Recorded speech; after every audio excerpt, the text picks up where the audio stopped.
Lisa's voice rose again, cutting through Rachel's focus like a blade. "That's it," she snapped. "I need to remove him from first class." Rachel barely had time to react before Lisa reached down, her fingers closing around Ethan's small arm. Rachel moved on pure instinct.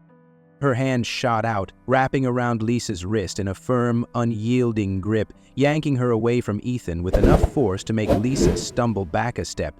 "Don't touch my son!"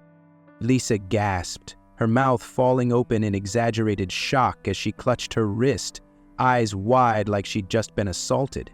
A few passengers audibly inhaled, heads whipping around as if expecting a full-blown altercation. Lisa's lips trembled, but it wasn't fear, it was performance. "You attacked me," she said, her voice loud enough for everyone to hear. "You put your hands on me." Rachel's nostrils flared, her pulse pounding against her temples. "You put your hands on my child." Lisa recoiled, her face twisting into righteous indignation. "I was trying to help," she spat, her voice shaking with manufactured outrage. Rachel's voice was deadly calm. "No, you weren't. You were trying to force compliance from a child who is already doing his best in an overwhelming situation. You don't get to discipline him for existing." Lisa scoffed, a flicker of irritation breaking through her polished demeanor. "I'm simply making sure all passengers are comfortable." Rachel's voice didn't rise, but there was a weight to it now, a quiet authority that made people listen. "Then start by respecting all of them, including my son." Lisa's jaw clenched. She was used to control, used to passengers obeying without question, and Rachel refusing to back down clearly unsettled her. Around them, a few passengers were now openly watching. Some glanced away quickly when Rachel's gaze briefly flicked toward them, but others, like the silver-hailed businessman a few seats away, seemed to be enjoying the spectacle. Lisa exhaled sharply, stepping back. "Fine," she said, her tone clipped. "But if this continues to be a disturbance, I will have to take further action." Rachel didn't flinch. "And if you continue to harass us, I'll have to report you." For a moment there was only silence, thick and charged. Then, without another word, Lisa turned on her heel and stalked away. Rachel exhaled slowly, forcing herself to unclench her fists. Ethan was rocking slightly now, pressing his forehead against his plush dinosaur. She leaned in, her voice soft, soothing. "You're safe, sweetheart. I'm right here." Ethan didn't respond, but his grip on her arm tightened just slightly, as if anchoring himself. Rachel glanced toward the front of the cabin where Lisa had stopped near another flight attendant. She was speaking in hushed tones, but her expression was stormy. This wasn't over, and Rachel knew it. "But before we dive deeper into this story, tell me, where are you watching from? Drop a comment below, and if you love these justice-driven stories, don't forget to subscribe and turn on notifications so you never miss one. The first-class cabin of Flight 1628 from New York to Los Angeles exuded luxury. Plush leather seats gleamed under the soft glow of overhead lighting, each spaced generously apart, offering passengers an oasis of comfort high above the clouds. The faint hum of the aircraft blended with the murmur of hushed conversations, the occasional clink of crystal glasses as flight attendants served pre-departure drinks. The air smelled of fresh linen and expensive cologne, an atmosphere designed for the elite. Business executives, celebrities, and the wealthy, all expecting impeccable service and an undisturbed flight. Rachel Carter adjusted the strap of her designer handbag as she guided her 7-year-old son, Ethan, into their seats. A woman accustomed to commanding boardrooms, she moved with quiet authority, her tailored navy dress crisp, her posture poised, but her sharp brown eyes constantly flickered toward Ethan. He was gripping her hand tightly, his small fingers pressing into her palm, his face tense as his eyes darted around the unfamiliar environment. Rachel knew that look well. He was overstimulated. She had prepared for this flight meticulously, the way she did for every trip. Noise-canceling headphones, check. His favorite weighted blanket, check. A small fidget toy tucked into his pocket, check. She had learned long ago that routine was everything for Ethan. She settled him into the window seat, kneeling beside him as she unzipped her carry-on. "Here, sweetheart," she whispered, handing him the plush dinosaur he loved, just like we practiced. Deep breaths. He clutched it tightly, pressing his cheek against its soft fabric. Rachel exhaled, stealing a glance at the other passengers. A woman in an expensive silk blouse tapped on her phone, barely noticing them. Across the aisle, a middle-aged businessman adjusted his Rolex, glancing up just long enough to give Rachel and Ethan a fleeting, disinterested look before returning to his tablet. So far, so good. The flight attendants moved with effortless precision, taking coats, offering champagne, their polished smiles never faltering. Among them was Lisa Reynolds. Sharp-featured, blonde, and in her early 40s, she carried herself with an air of authority that suggested she had little patience for anything outside the norm. As she made her way down the aisle, her gaze swept over the cabin, assessing passengers, ensuring everything was in order, when her eyes landed on Ethan, who was now softly tapping his fingers against the armrest. Her expression barely shifted, but Rachel caught the flicker of something, a slight narrowing of the eyes, a subtle tightening of her lips. Judgment. Rachel had seen it before. Ethan's fingers continued their rhythmic tapping. His little feet bounced lightly against the base of his seat, his way of grounding himself. Harmless, but noticeable. A few passengers were beginning to glance over, their expressions varying from mild curiosity to quiet irritation. Rachel ignored them, focusing instead on Ethan, whispering soft reassurances. "You're okay, baby. You're safe." But Lisa was watching. Lisa strode down the aisle with the kind of purposeful authority that made passengers sit a little straighter in their seats. Her uniform was immaculate, her blonde hair pulled into a severe bun, her polished shoes clicking against the plush carpeting as she approached Rachel and Ethan's row. Arms crossed tightly over her chest, she stopped beside them, her eyes settling on Ethan's tapping fingers, then flicking to Rachel with barely concealed disapproval. "Ma'am," she said, her voice firm but just shy of outright condescending, "I'm going to have to ask you to keep your son quiet. Other passengers are trying to enjoy their flight."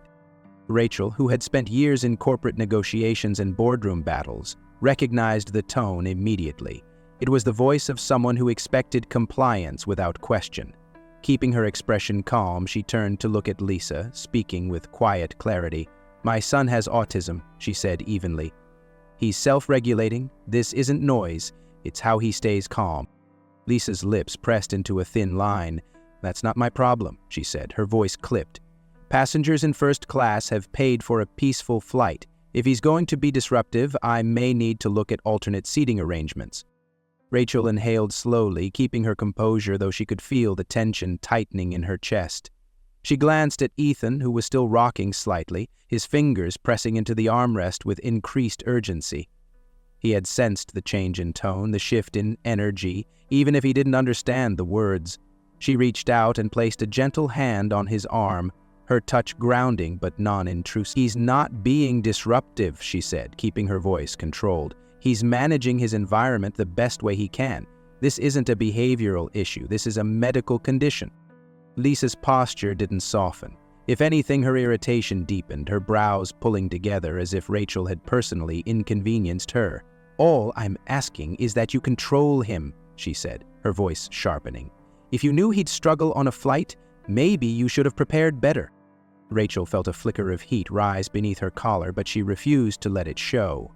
This wasn't the first time someone had spoken to her like this, like her son was an inconvenience, like she was failing as a mother. She had spent years learning how to advocate for Ethan without allowing people like Lisa to drag her into an emotional battle she wouldn't win. Instead, she leveled Lisa with a steady, unwavering gaze. "I did prepare," she said smoothly, "and I'll continue to do what's best for my son.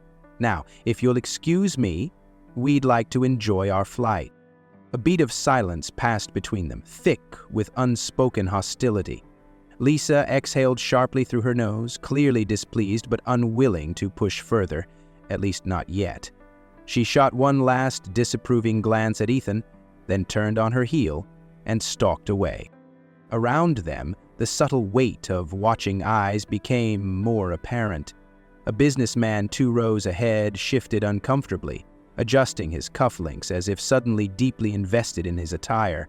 A woman across the aisle met Rachel's gaze briefly, offering the barest hint of an understanding nod before quickly looking away. But not everyone was so discreet. A man seated nearby, older with silver hair and the air of someone used to getting his way, scoffed audibly, shaking his head in open disapproval.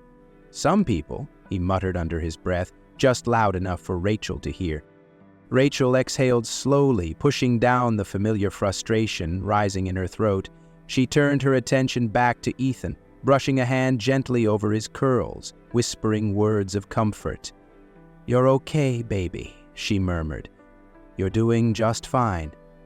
But deep down she knew this wasn't over. Not even close. Lisa returned barely 20 minutes later, her expression a carefully controlled mask of professionalism that barely concealed her irritation. As she approached, her gaze immediately locked onto Ethan, whose fingers were still tapping against the armrest in quick, rhythmic succession. His other hand clutched his plush dinosaur, his grip tightening slightly with every movement. He wasn't being loud, wasn't causing any real disruption, but Lisa's narrowed eyes and the subtle twitch in her jaw made it clear she had decided he was a problem. She didn't address Rachel this time. Instead, she leaned down, placing one hand on the back of Ethan's seat and lowering herself just enough that her face was inches from his. "Hey, buddy," she said in a tone that dripped with artificial sweetness, the kind adults use when they think a child is simply acting out. "We really need you to sit still, okay? No more tapping. We have to be good for the nice people around us." Rachel's entire body went rigid. Ethan shrank back, his eyes darting wildly as he let out a small, distressed whimper. The change in tone, the sudden proximity, it was too much. His breathing hitched, his free hand snapping up to cover his ears. Rachel moved immediately, her hand coming up between Lisa and her son, placing a firm but controlled barrier between them. "That's enough," she said, her voice calm but with a hard edge. "Do not speak to my child like that." Lisa straightened, her lips pressing into a thin line. "Ma'am, I'm just trying to help." Rachel's stare was unwavering. "No, you're not. You're trying to force compliance from a child who is already doing his best in an overwhelming situation. I've already explained, he has autism. You don't get to discipline him for existing."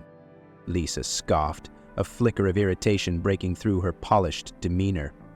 "I'm simply making sure all passengers are comfortable." Rachel's voice didn't rise, but there was a weight to it now, a quiet authority that made people listen. "Then start by respecting all of them, including my son?" Lisa's jaw clenched, her nostrils flaring slightly. She was used to control, used to passengers obeying without question, and Rachel refusing to back down clearly unsettled her. Around them, a few passengers were now openly watching. Some glanced away quickly when Rachel's gaze briefly flicked toward them, but others, like the silver-held businessman a few seats away, seemed to be enjoying the spectacle. Lisa exhaled sharply, stepping back. "Fine," she said, her tone clipped, "but if this continues to be a disturbance, I will have to take further action." Rachel didn't flinch. "And if you continue to harass us, I'll have to report you." For a moment, there was only silence, thick and charged. Then, without another word, Lisa turned on her heel and stalked away. Rachel exhaled slowly, forcing herself to unclench her fists. Ethan was rocking slightly now, pressing his forehead against his plush dinosaur. She leaned in, her voice soft, soothing.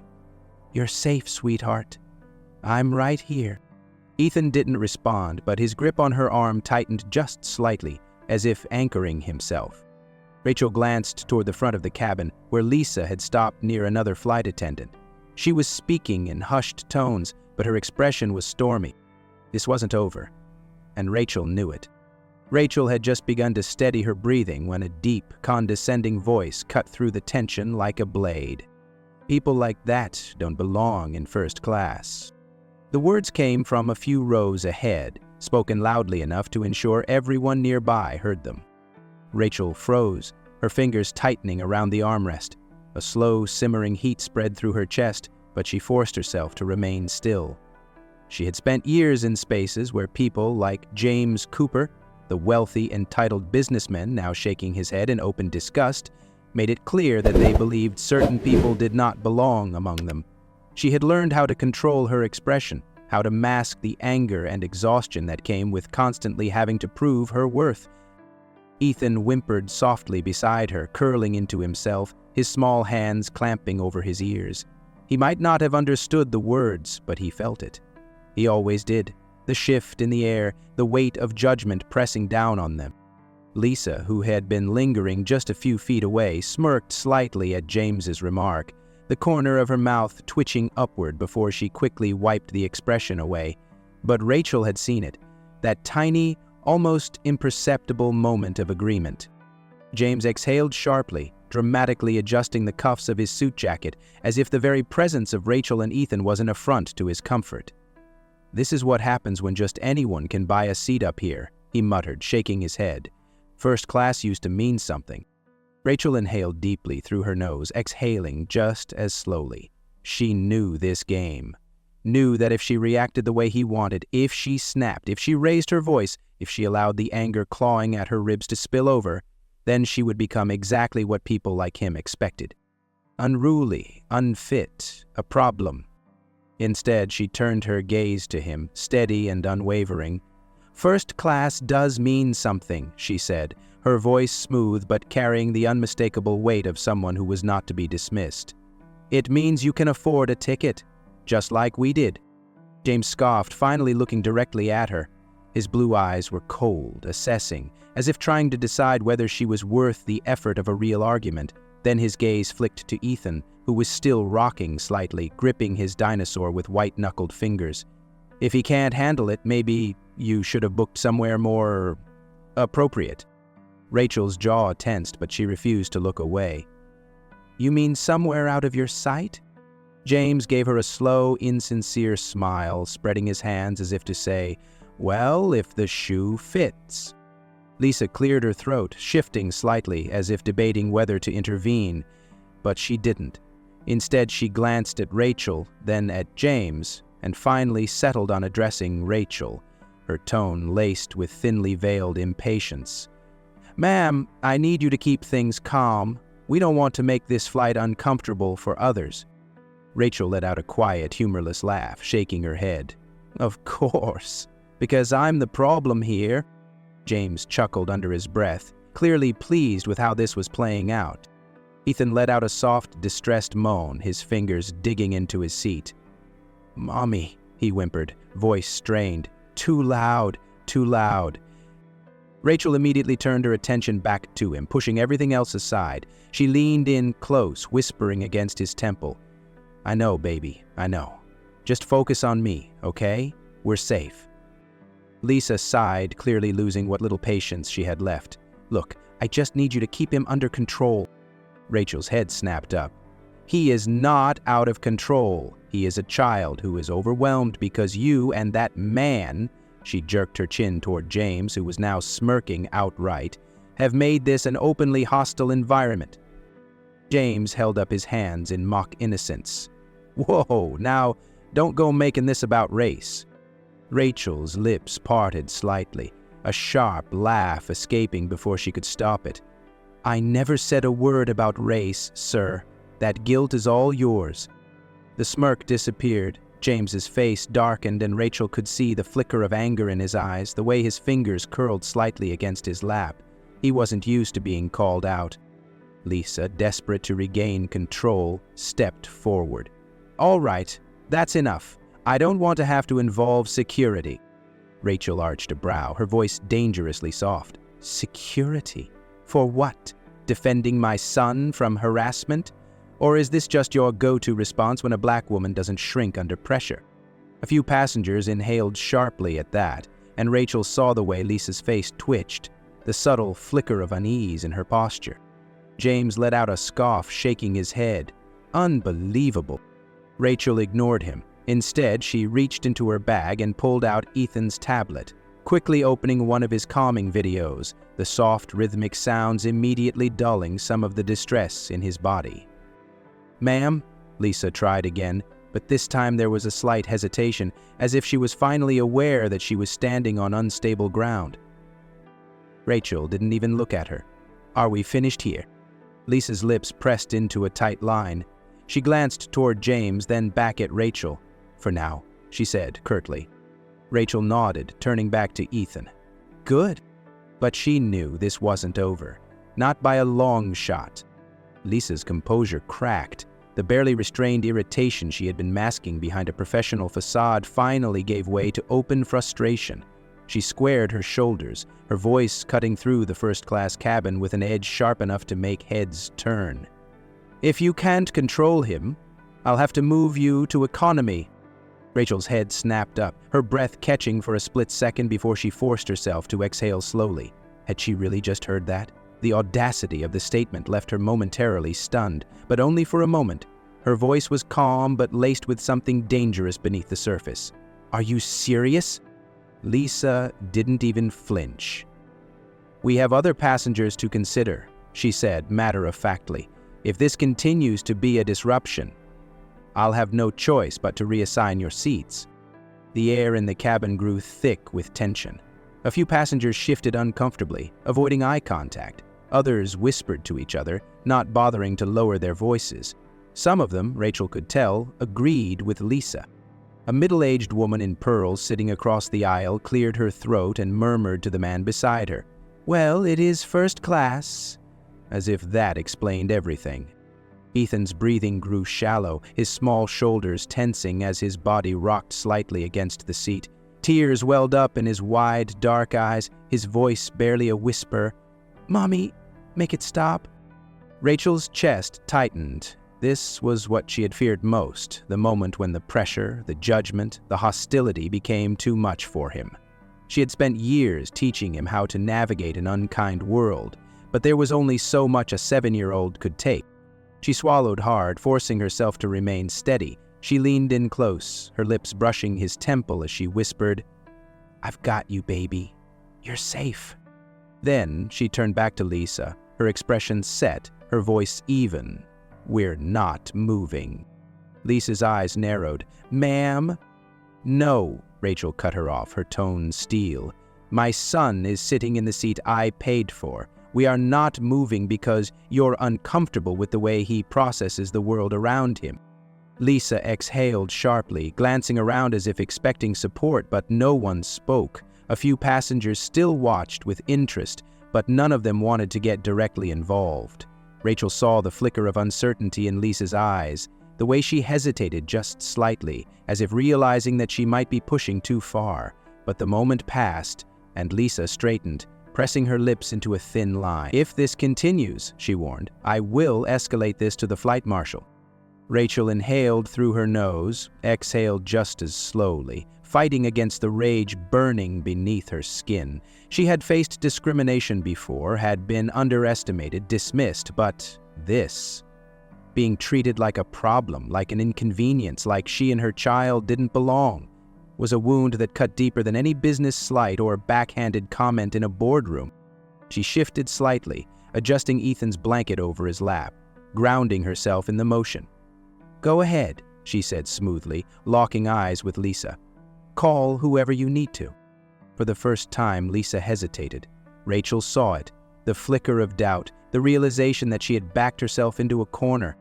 A long, tense silence hung between them, neither of them willing to break first. Then, without another word, Lisa turned on her heel and stalked away. Rachel exhaled slowly, but her heart was still pounding. She knew this wasn't over, not yet. Ethan let out a sharp, high-pitched cry, his small body jerking as the weight of everything, the voices, the stares, the tension, became too much. His breathing hitched, coming in quick, panicked gasps, his chest rising and falling in erratic rhythm. His hands flew to his ears, pressing down hard as his body curled inward, his forehead nearly touching his knees. The plush dinosaur slipped from his grasp and tumbled onto the floor, forgotten. "No, no, no," he whimpered, rocking violently against the seat, his eyes squeezed shut as if he could block out the world around him. Rachel's heart clenched painfully. She reached for him immediately, one hand on his back, the other gently stroking his curls, her voice soft but firm, trying to ground him. "Ethan, baby, I'm here. Breathe with me, in for 4, out for 4. You're safe." But Ethan was too far gone, lost in the overwhelming chaos of sensations that had built up, spiraling beyond his control. Rachel could feel the way his little body trembled, the tension coiling tight in his muscles. She knew this feeling, knew that the only thing that could help was time, patience, and a space where he could decompress without the weight of judgment crushing down on him. Lisa, however, had no patience. "That's it," she snapped, her voice cutting through the moment like a blade. "I need to remove him from first class." Rachel barely had time to react before Lisa reached down, her fingers closing around Ethan's small arm. Rachel moved on pure instinct. Her hand shot out, wrapping around Lisa's wrist in a firm, unyielding grip, yanking her away from Ethan with enough force to make Lisa stumble back a step. "Don't touch my son." Lisa gasped, her mouth falling open in exaggerated shock as she clutched her wrist, eyes wide like she'd just been assaulted. A few passengers audibly inhaled, heads whipping around as if expecting a full-blown altercation. The silver-hailed businessman across the aisle let out a low chuckle, shaking his head as if this entire situation amused him. Lisa's lips trembled, but it wasn't fear, it was performance. "You attacked me," she said, her voice loud enough for everyone to hear. "You put your hands on me." Rachel's nostrils flared, her pulse pounding against her temples. "You put your hands on my child?" Lisa recoiled, her face twisting into righteous indignation. "I was trying to help," she spat, her voice shaking with manufactured outrage. "You're being completely unreasonable." Ethan let out another distressed wail, his little hands gripping the sides of his head as he rocked harder, his entire body tensing with the force of his anxiety. "Mommy, no, too much, too much." Rachel immediately turned back to him, pushing everything else away. "I know, baby, I know. I've got you." She reached for the blanket, pulling it up around his shoulders, running her hand gently over his back. "Breathe, sweetheart. In for 4, out for 4. Lisa's voice rose again, cutting through Rachel's focus. "I won't tolerate this behavior on my flight. If you can't handle him, you need to be removed from first class. I will not ask again." Rachel saw red. She turned back to Lisa so fast the flight attendant took a half step back. Rachel's voice was deadly calm, the kind of controlled rage that was far more dangerous than shouting. "You think this is behavior? You think my son is acting out for fun? He's having a panic attack, and instead of showing an ounce of human decency, you've done everything in your power to make it worse." Lisa's mouth opened, but Rachel didn't give her a chance to speak. "You don't get to lay hands on my child. You don't get to decide where we belong, and you sure as hell don't get to use your authority to bully a 7-year-old. A ripple of murmurs spread through the cabin. Rachel could feel the shift, the way a few passengers had started to turn against Lisa, their expressions no longer indifferent but appraising, uncertain. Lisa's authority, once absolute, was cracking under the weight of Rachel's refusal to back down. But Rachel didn't care about them. She cared about Ethan. She leaned in closer, lowering her voice so only Lisa could hear. "I dare you to try and move us. Go ahead, call security.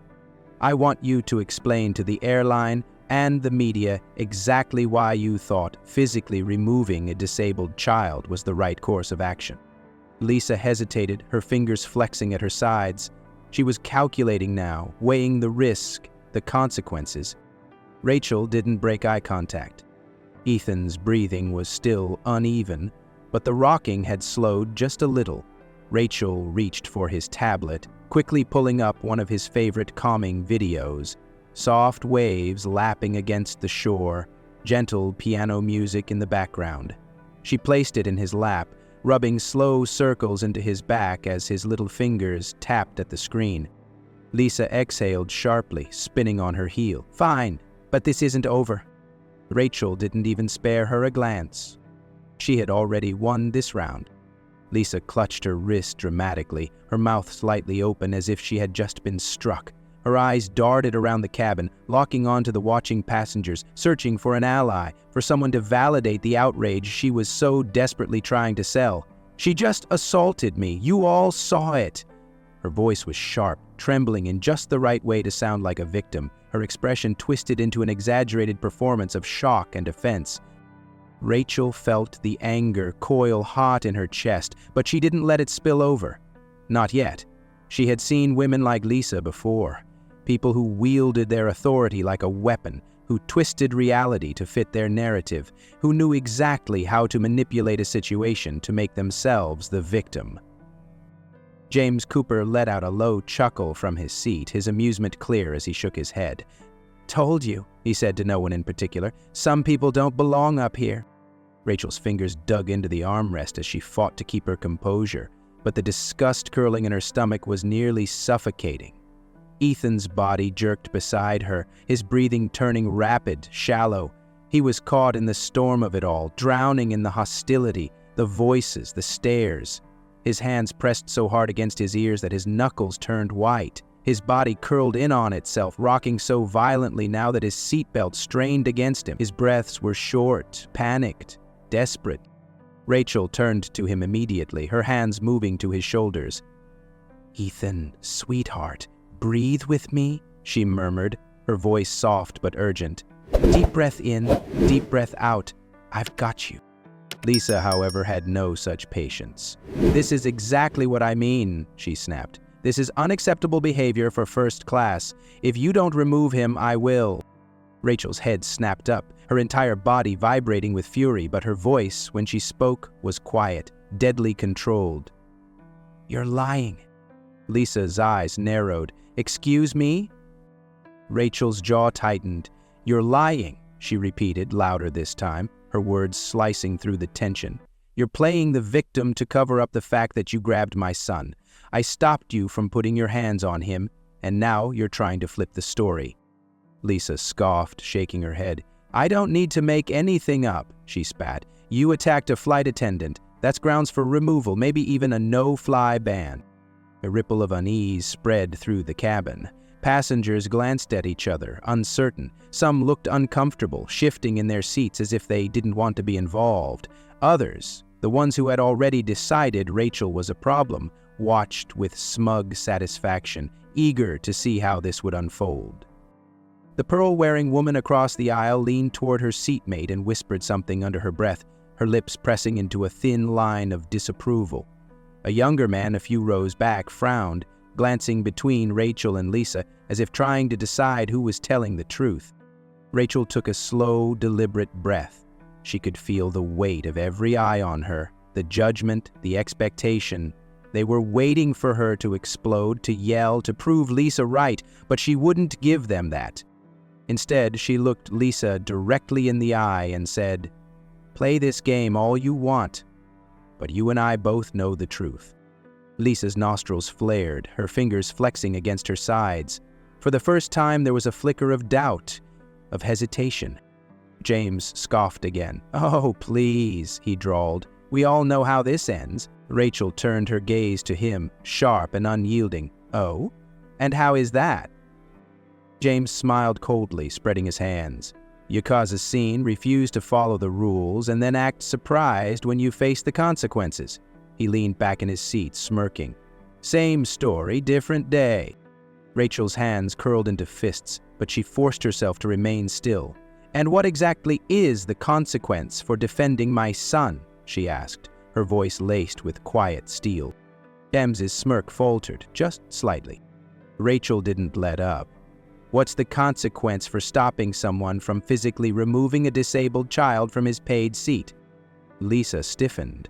"I was doing my job." "No," Rachel said, her tone sharp as glass. "You were abusing your power." Another murmur spread through the cabin. Lisa looked around again, desperate for backup, but the certainty in her expression was beginning to crack. Rachel saw the way her fingers twitched, the subtle shift in her stance. She had overplayed her hand, and she knew it. Ethan let out another distressed whimper, his whole body trembling now. Rachel turned back to him immediately, placing a gentle hand over his chest, feeling the erratic rise and fall of his breaths. "Sweetheart, I need you to match my breathing, okay? In for 4, out for 4. Ethan gasped, trying to follow her, but his body was still locked in panic. Lisa took a step back, her mouth pressing into a thin, frustrated line. Rachel didn't need to hear her next words to know what was coming. Lisa wasn't finished. Not yet. Lisa's hand shot to the intercom, her expression hard and self-righteous as she pressed the button with unnecessary force. Her voice, clear and authoritative, rang through the cabin.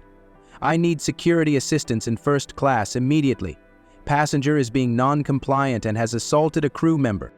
The words sent a cold wave of dread through Rachel's body. She could feel the shift around her, the way passengers stiffened in their seats, the murmurs growing louder, the judgment thick in the air. A knot formed in her stomach as humiliation crawled up her spine, hot and suffocating. She had spent her entire life navigating spaces where she wasn't truly welcomed, but this was something else entirely. It wasn't just about her anymore. It was about Ethan, about the way he was being treated as if he were a problem, a burden, something to be removed. Ethan whimpered beside her, his fingers clutching at her sleeve with desperate, frantic movements. His rocking had become more erratic, his little body shaking as the tension around them built to unbearable levels. Rachel swallowed hard, forcing herself to stay composed, to keep her voice steady even as her hands trembled against Ethan's back. "Baby, it's okay," she whispered, her lips barely moving. "I'm right here. Breathe with me. In for 4, out for 4. The aisle cleared as a uniformed man stepped forward, the flight marshal. His expression was unreadable, his hand resting just above his holster, not quite reaching for it, but making sure everyone knew it was there. His presence alone made Rachel's skin prickle with unease. Lisa took a dramatic step back, pointing at Rachel like she had just uncovered a threat. "She was aggressive toward me, and her child is causing a major disruption. I've asked her multiple times to cooperate, and she's refused." Rachel's jaw clenched so tight it ached. The words were carefully chosen, designed to paint her as unstable, irrational, dangerous. She knew how this worked, the careful weaponization of language, the way people in power twisted narratives to their advantage. The marshal's gaze swept over her, then down to Ethan, who was barely holding himself together. His small frame was curled against her, his breathing too fast, his tiny fingers still pressed to his ears. Rachel instinctively wrapped her arms tighter around him, shielding him as best she could. "I just want to understand what's going on," the marshal said, his voice calm but firm. "Ma'am, can you step away from the child so we can talk?" Rachel's head snapped up. "No," she said immediately, her arms tightening. "He's having a panic attack. He needs me." Lisa scoffed. "He needs to be somewhere else." Rachel's lips parted, disbelief flooding through her veins like fire. She turned her gaze back to the marshal, her voice shaking, not from fear, but from barely contained fury. "She put her hands on my son," she said, forcing herself to breathe through the tightness in her chest. "I stopped her. That's all that happened." Lisa let out a sharp, incredulous laugh. "That's all? You grabbed me." "To stop you from grabbing my child," Rachel snapped, her patience finally wearing thin. "And now you're trying to flip the story to make yourself the victim." The marshal's expression remained neutral, but something flickered in his eyes. Doubt. Lisa noticed it too. Her face darkened, her voice taking on a desperate edge. "I don't feel safe with her on this flight," she said, turning to the marshal, to the watching passengers, making sure her voice carried. "None of us should." Rachel felt the breath leave her lungs. That was it. The sentence designed to shift everything, to make her the aggressor, the threat. She could already see the way some of the passengers were buying into it, the way people who had once just been passive observers were now shifting, glancing toward the marshal, their expressions wary. Ethan whimpered again, pressing his face into her shoulder, trying to disappear. Rachel closed her eyes for half a second, just enough to collect herself, then forced her voice to remain level. "I've done nothing wrong." The marshal's jaw tightened, but before he could speak, before Lisa could press the attack further, something changed. The sound of a door opening. The cockpit. Rachel turned her head just in time to see a figure stepping out, his presence commanding in a way that instantly silenced the murmuring passengers. The captain had entered the fight. Captain Michael Thompson strode down the aisle with the quiet authority of a man who had seen every kind of in-flight crisis imaginable. He was in his early 50s, with sharp blue eyes that missed nothing, and a presence that immediately commanded respect. His uniform was pristine, his captain's stripes neatly pressed against his shoulders, but what set him apart wasn't the uniform. It was the way he carried himself. There was no panic in his expression, no rush to judgment, only a calm, calculating assessment of the situation. His gaze swept over Lisa first. Her face was flushed, her shoulders tense, her hands clenching and unclenching at her sides. She looked both rattled and indignant, a woman who had expected this situation to go her way and was now scrambling to maintain control. His eyes then flicked to Rachel, who sat rigidly in her seat, Ethan curled against her chest. She was breathing evenly, but the fury simmering just beneath her carefully controlled exterior was unmistakable. The child in her arms was trembling, his little body rocking slightly, his breathing still erratic. Lisa was the first to speak, her voice hurried, desperate to regain control. "Captain, I called for security because this passenger has been completely non-compliant. She refused to control her child and he was disturbing first-class passengers. I tried to de-escalate, but she became aggressive. She put her hands on me." Rachel let out a quiet, incredulous laugh at the blatant spin, but she said nothing. "Not yet." The captain didn't react to Lisa's words immediately. Instead, he held her gaze for a long moment, his expression unreadable, before finally turning to Rachel. His voice, when he spoke, was measured, professional, but with a distinct undercurrent of warmth. "Ma'am, what's going on?" Rachel exhaled slowly, adjusting her grip on Ethan. She met the captain's gaze, steady and unwavering, refusing to be intimidated. "This flight attendant has been targeting my son since we boarded," she said, her tone sharp but controlled. "He has autism. He was self-regulating and she deemed it a disruption. When she tried to physically remove him, I stopped her." Lisa scoffed, cutting in quickly. "That's not what happened." The captain lifted a hand, silencing her without looking at her. "I'll get to you in a moment." Lisa's mouth snapped shut, her cheeks darkening. Rachel continued, her voice gaining strength. "She's tried to intimidate us from the beginning. When I refused to move to economy, she escalated, grabbed my son's arm, and when I stopped her, she spun it as aggression." The captain's eyes flickered with something unreadable. "Did you put your hands on my flight attendant?" Rachel didn't hesitate. "I prevented her from touching my son, that's all." Ethan whimpered softly against her chest, his fingers still curled into her sleeve, his small frame still shaking. Rachel ran her hand gently over his back, soothing him without taking her eyes off the captain. For the first time, something in his face shifted. Understanding. Lisa, sensing control slipping from her grasp, quickly spoke again, her voice sharper now. "Sir, I was enforcing standard procedure. Other passengers were uncomfortable." "Which ones?" Rachel cut in, her voice cool. Lisa faltered for a half-second before recovering. "Several."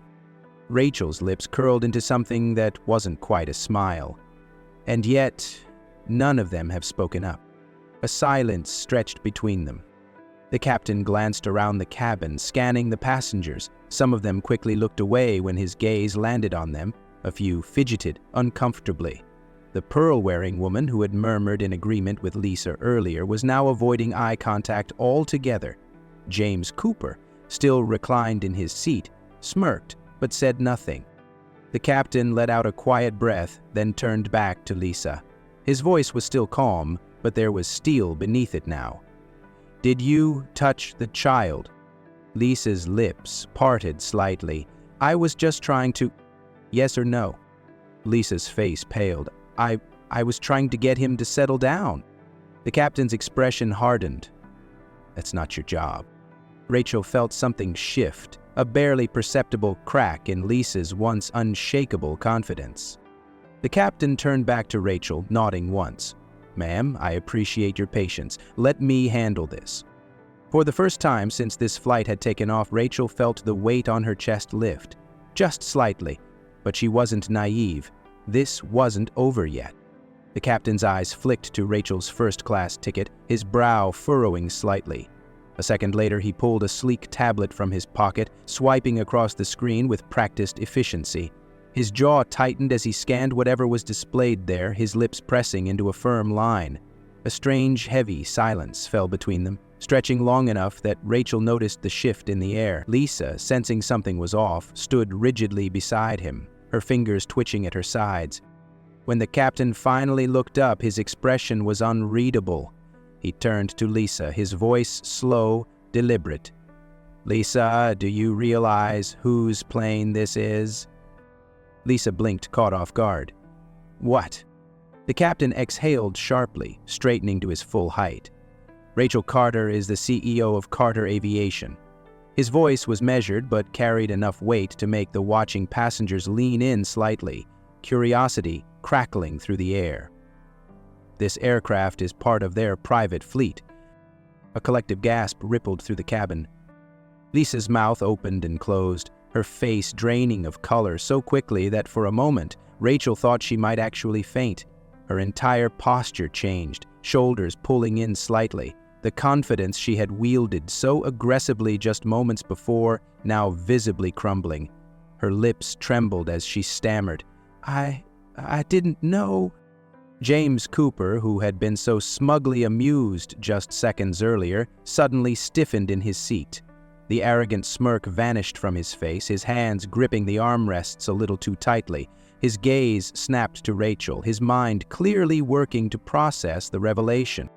Rachel let the moment breathe, let it settle into the bones of everyone watching. Then, with precise control, she lifted her chin, her voice steady but ice-cold. "It shouldn't take knowing my name for you to treat us with respect." Lisa flinched like she'd been struck. Rachel could feel the weight of every stare on her now, but unlike before, it didn't feel suffocating. It felt like power. For so long, she had been fighting against an invisible current, against unspoken rules that tried to dictate where she belonged, how much space she was allowed to take up, how much grace her son was afforded. But now the rules had changed. Lisa struggled for words, her throat bobbing as she tried to salvage the situation. I was just following protocol." The captain's voice cut through her weak defense like a blade.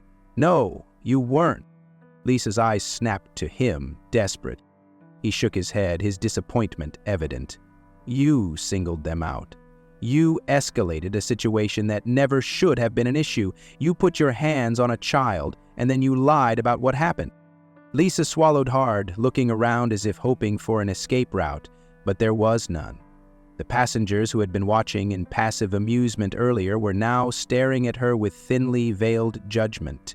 Even the ones who might have silently agreed with her before now sat stiffly, uncomfortable, suddenly aware that they had witnessed something they couldn't unsee. Rachel's fingers brushed against Ethan's back, grounding herself in the steady rhythm of his breath. He was still curled into her, but the tremors had eased slightly. She pressed a soft kiss to his hair before speaking again. "I don't care what my title is," she said, each word slicing through the thick, suffocating tension. "I could be nobody and this would still be unacceptable." Lisa swallowed thickly, her chest rising and falling in shallow, panicked breaths. The captain turned back to Rachel, his expression softer now. "Miss Carter," he said, a note of apology laced in his tone, "I assure you this will be dealt with." Rachel tilted her head slightly, considering him. "I'll make sure of that." The words landed with weight, a promise, a warning. Lisa's breath hitched. James Cooper sat completely still, his face eerily blank. For the first time since this nightmare began, Rachel felt something settle in her bones. This wasn't just about winning an argument, it was about making sure this never happened again. The tension in the cabin was suffocating. The weight of the revelation still hung thick in the air, pressing down on everyone who had been so quick to judge. Lisa stood frozen, her face pale, her hands twitching at her sides as if she were desperate to claw back control of a situation that had completely unraveled. Captain Thompson's jaw tightened, his voice firm with quiet authority. "Lisa, step aside. We'll discuss this after the flight." Lisa blinked rapidly, her lips parting as though she wanted to argue, but something in the captain's expression stopped her. She swallowed hard, her gaze darting toward the passengers, toward James Cooper, who was suddenly very interested in adjusting the cuff of his expensive suit jacket. With no other choice, Lisa nodded stiffly and stepped back, folding her hands in front of her like a student caught misbehaving. The captain exhaled, his expression shifting as he turned to Rachel. The exhaustion, the weight of the ordeal, must have been evident on her face because when he spoke again there was something softer in his voice. "Miss Carter," he said, steady and sincere, "I owe you a deep apology. This never should have happened." Rachel held his gaze, scanning him for any sign of insincerity, but she found none. He wasn't like Lisa. This was a man who understood what had just unfolded, who knew the gravity of it. She gave him a small, curt nod. No, it shouldn't have. Around them, the passengers who had whispered earlier, the ones who had watched in passive amusement or quiet agreement, now looked deeply uncomfortable. The pearl-wearing woman who had murmured about first-class standards sat stiffly, staring down at her hands as if suddenly ashamed. The younger man who had been hesitant to pick a side now looked outright embarrassed. Even the businessman 2 rows ahead, who had stolen irritated glances at Ethan throughout the flight, shifted uneasily, avoiding Rachel's eyes. But the most satisfying silence came from James Cooper. The arrogance had drained from his face. His shoulders, once squared with entitlement, had deflated slightly. He didn't meet Rachel's gaze, didn't offer another smug remark. Instead, he turned his attention to the window, jaw tight, hands gripping the armrests as though willing himself to disappear. Rachel let out a slow, steady breath. It wasn't about humbling men like James Cooper. People like him rarely learned. It was about making sure that next time, someone like him would think twice before running their mouth. She turned her focus back to what truly mattered. Ethan. He was still curled into her, his small body pressed against her chest, but the shaking had eased. His breaths, though uneven, were no longer rapid gasps. She could feel the slow, steady rhythm of his heartbeat against her ribs, the way his fingers loosened slightly around her sleeve. She rocked him gently, brushing her fingers through his curls, whispering to him, "It's okay, baby. We're okay." Ethan let out a tiny sigh, his body relaxing just a little more. Rachel pressed a kiss to the top of his head, feeling the exhaustion settle deep into her bones. This wasn't over. Not by a long shot. But for now, at least, she had won this battle. The wheels touched down on the runway with a soft thud, and the hum of the engines shifting into taxi mode filled the cabin. Passengers stretched, powered on their phones, and unbuckled their seatbelts in impatient anticipation of disembarking. But Rachel Carter had no interest in rushing off the plane. She had work to do. She gently shifted Ethan, who had finally drifted into an exhausted sleep, against her chest. His little body, still warm from the stress of the past few hours, felt heavier than usual. She ran a hand over his curls, smoothing them back before taking a slow, steady breath. Then she pulled out her phone. She had spent years carefully crafting her presence in the business world, knowing that as a black woman in a position of power, she had to move strategically. She chose her battles wisely. She picked the right moments to speak up. This was one of those moments. Her fingers moved quickly, opening her email first. She pulled up the direct contact information for the airline's executive team, people she had brushed shoulders with in boardrooms, people who had smiled in her face during networking events, the same ones who would be horrified when they realized whose child their employee had tried to physically remove from first class. Subject: urgent, unacceptable conduct on flight 1628. 2. Of airline CEO, VP of Customer Relations, Head of PR. I am writing to formally report a serious incident that occurred on my flight today aboard one of our aircraft. Your lead flight attendant, Lisa Reynolds, repeatedly harassed me and my son, Ethan Carter, throughout the duration of our flight. Ethan is 7 years old and autistic. He was quiet, seated, and self-regulating when Ms. Reynolds deemed him a disruption and attempted to have us removed from first class. When I refused to move, she escalated the situation, going so far as to physically grab my child's arm in an attempt to remove him herself. When I stopped her, she then falsely accused me of assaulting her, using her position of authority to paint herself as the victim while putting my son under even greater distress. This level of misconduct is unacceptable under any circumstances, but it is particularly egregious given that Carter Aviation has a long-standing partnership with your airline. It is my expectation that Ms. Reynolds be immediately suspended, pending a full investigation, and that a public commitment to better training regarding autistic passengers be made. I will be following up within 24 hours for confirmation of next steps. Sincerely, Rachel Carter, CEO, Carter Aviation. She read it over once, twice, making sure every word carried weight, that the gravity of the situation was unmistakable. Then she hit send. Next, she opened her camera, snapping a quick, strategic photo of Ethan curled against her, his face turned away, his little hand still gripping the plush dinosaur he had dropped earlier. She didn't need his face to tell the story. The exhaustion in his small body spoke volumes. With that, she opened Twitter. Rachel Carter at Rachel Carter CEO. This is my son. He is 7. He is autistic. Today, a flight attendant attempted to physically remove him from his first-class seat because she deemed his quiet self-regulation disruptive. When I stopped her, she falsely accused me of assault. This is what discrimination looks like. At airline name, we need to talk. She attached the photo. Then she hit post. She didn't expect immediate traction, not yet, but she knew how these things worked. The moment someone with influence spoke up, the story spread like wildfire, and she had no doubt that people would have strong opinions about a mother defending her autistic child. By the time the flight reached the gate, her phone was already vibrating with notification. Her email dinged first, a response from the airline's VP of Customer Relations who, predictably, was scrambling. Ms. Carter, we deeply regret hearing about this incident. Please know that we take this matter very seriously.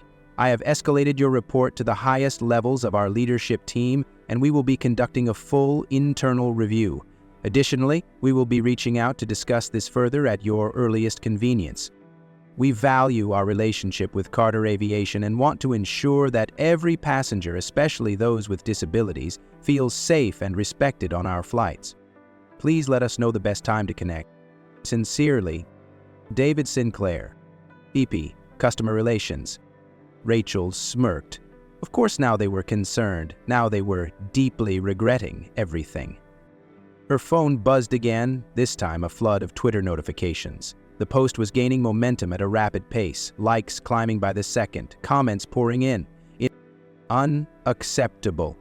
This flight attendant needs to be fired immediately. As an autistic adult, I know exactly how your son must have felt. This is horrifying. This is why we need better disability training in every industry. The lack of empathy is astounding. Tagging at airline name, your silence is loud. People were already tagging reporters, disability advocates, and high-profile figures known for speaking out against discrimination. Rachel had seen PR disasters unfold before. She knew exactly what was about to happen next. The airline's crisis management team would go into overdrive, scrambling to contain the damage before it spiraled further. Executives would have emergency calls, press releases would be drafted, and some poor social media intern would be tasked with responding to the growing outrage. And then, just as she expected, her phone rang. A known number. She answered smoothly. Rachel Carter. A pause. Then, a carefully measured voice. Ms. Carter, this is Stephanie Hall from Airline Name's Corporate Affairs team. We'd like to personally apologize for what happened on your flight today and assure you that we are handling this matter with the utmost urgency. Rachel glanced down at Ethan, still asleep in her arms. Good, she said, voice calm but unyielding, because I won't let this slide. Stephanie hesitated. We understand. Lisa Reynolds has been suspended, effective immediately, pending a full investigation. Rachel expected that. It was standard damage control, but it wasn't enough. And what about systemic changes, she pressed, because this isn't just about Lisa, it's about the culture that allowed this to happen in the first place. Another pause. Rachel leaned back in her seat, adjusting Ethan's blanket. I'll expect a follow-up with concrete next steps within 48 hours, she said. I'll also be sending a formal proposal regarding proper autism awareness training for your staff. You will take it seriously, Stephanie's voice wavered slightly. "Of course, Miss Carter. We'll be in touch soon." Rachel ended the call without another word. She wasn't just advocating for Ethan now. She was making sure no other mother had to fight this battle again. Rachel didn't sleep that night. Even after getting Ethan settled into bed, his little body finally at rest after the ordeal of the day, her mind refused to quiet. The rage, the exhaustion, the sheer injustice of it all burned too hot beneath her skin. She sat at her desk, phone buzzing every few seconds as her Twitter post continued to gain traction, thousands of retweets, comments flooding in from parents, disability advocates, even airline employees who admitted that training on neurodivergence was practically non-existent. She knew she had power, influence, resources, but this wasn't just about Ethan anymore. This was bigger, and she wasn't about to let it go. Her fingers moved quickly across her laptop keyboard as she drafted a second email, this time to a network of disability rights organizations she had worked with in the past. She outlined what had happened, how it wasn't an isolated incident but a systemic failure, one that was happening to families every single day without the benefit of a viral moment to hold corporations accountable. She hit send. Then she started making calls. By the next morning, she was on a video conference with 3 major disability advocacy leaders: Dr. Amanda Pierce from the National Autism Awareness Coalition, Lucas Reed from Families for Inclusion, and Priya Patel from Accessible Travel Now. Amanda was the first to speak, her expression tight with frustration. "Rachel, I saw your post last night. It's infuriating, but it's not surprising. We've been pushing for mandatory training in the airline industry for years, and they always come back with the same nonsense. We'll look into it." Lucas folded his arms, shaking his head. Meanwhile, parents are being forced off planes, kids are being treated like problems, and flight crews aren't trained for any of it. They don't know how to handle sensory overload, they don't understand meltdowns versus tantrums. Hell, most of them don't even know the basics of interacting with nonverbal passengers. Rachel nodded, jaw tight. "That's why I want to escalate this. I don't just want an apology or a temporary fix. I want real institutional change. If airlines won't do it willingly, we push for policy. We make it mandatory."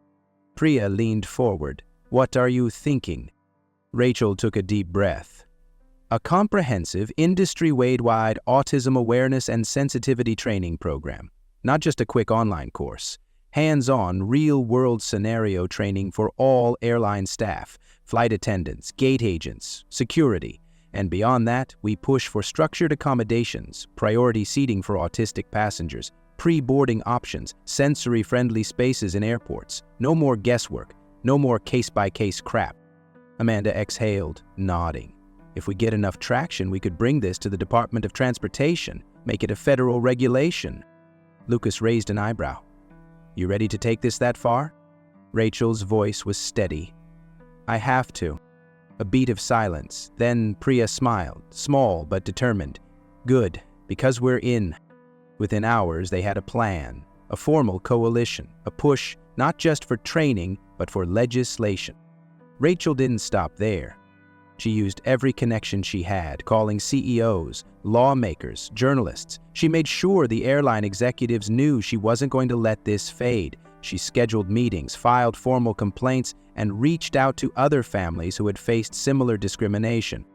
And it worked. Less than a week later, the airline released a public statement, not just an apology, but a commitment. Effective immediately, they were launching a mandatory autism awareness training program for all employees, flight attendants, pilots, ground crews, customer service reps, everyone. They were also introducing new policies, priority accommodations for autistic passengers, a formalized pre-boarding process for families with sensory-sensitive individuals, the creation of designated quiet spaces in major airports for neurodivergent travelers. Rachel read the statement twice, making sure it wasn't just corporate fluff. It wasn't perfect, it wasn't enough, but it was a start. And she was just getting started. Rachel pulled the blankets up to Ethan's chin, smoothing them gently as he blinked sleepily up at her. The soft glow of his nightlight cast warm shadows across his face, His small features finally relaxed after the long, exhausting day. She had spent hours fighting, making calls, pushing for change, but here, right now, none of that mattered as much as this. Ethan's fingers idly played with the corner of his blanket, his eyes heavy but still filled with the quiet thoughts that always seemed to linger in his mind just before sleep. He hesitated for a moment, then whispered, "Mommy, why were they so mean?" Rachel's heart clenched. She had been bracing for this question, knew it had been sitting inside him, even if he hadn't had the words for it earlier. She took a slow breath, running her fingers through his soft curls. "Because some people don't understand," she said gently. "And sometimes, when people don't understand something, they act out of fear, or ignorance, or just plain cruelty." Ethan's brows furrowed slightly. "But I wasn't doing anything bad." Rachel swallowed hard, her voice soft but firm. "No, baby, you weren't. You were just being you, and there is nothing wrong with that." Ethan studied her face for a moment, then seemed to accept her answer, his little body sinking further into the mattress. His eyelids fluttered as sleep tugged at him, but before he drifted off completely, he murmured, "We're gonna change it, right?" Rachel smiled, pressing a kiss to his forehead. "Yes, sweetheart, we are." She stayed there for a long time after he had fallen asleep, watching the steady rise and fall of his chest, feeling the weight of what had happened, but also the power of what came next. Because this wasn't the end.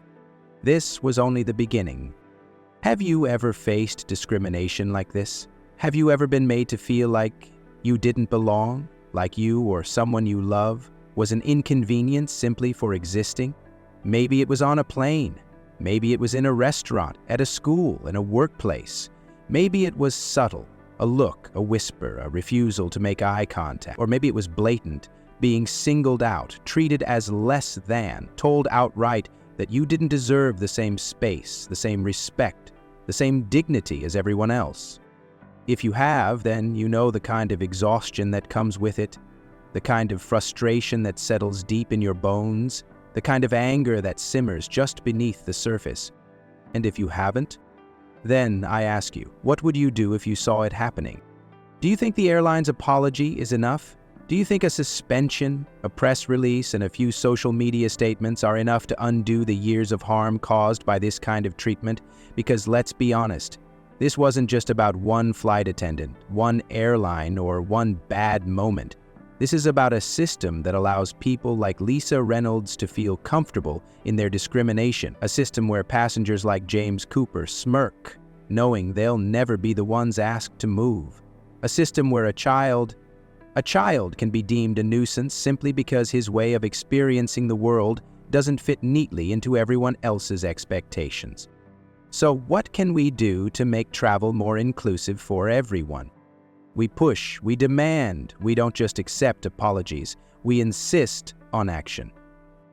We fight for mandatory sensitivity training, not just for airlines, but for every public-facing industry. We make sure employees are trained to understand neurodivergence, not just tolerate it.